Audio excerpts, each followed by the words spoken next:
Somalia's Puntland state has held historic elections today. It is the first time in half a century that a region in Somalia is holding one-person, one-vote elections.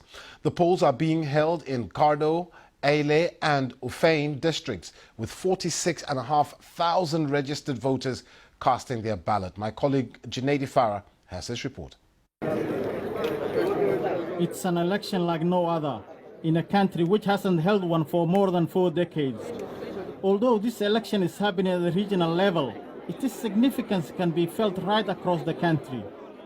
Polling stations have opened for local elections in 3 districts in the semi-autonomous northeastern state of Puntland.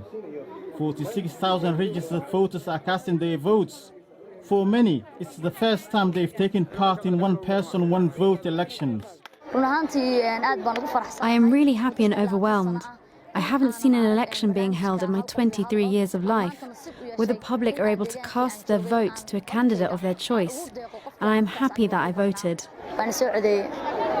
Somalia has not held a nationwide direct election since 1969.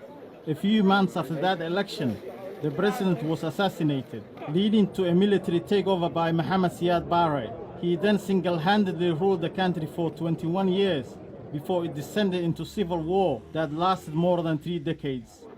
Efforts are being made to ensure elections where citizens from all walks of life cast their vote in an orderly fashion. Puntland State is setting a good example for future polls, according to election observers.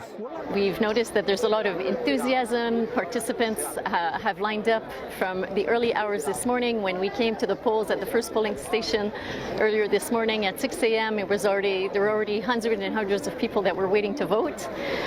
So you can really see the excitement and that people really want to cast their vote for the first time in history for many of them. This year, the Somali federal government was supposed to organize indirect elections, where selected delegates will elect members of parliament, who in turn will elect the president.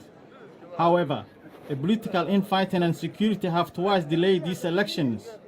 What is currently taking place in the selected regions of Puntland might boost the confidence that Somalia will one day in not too distant future be able to hold one-person, one-vote presidential elections. Junaidi Farah, BBC News.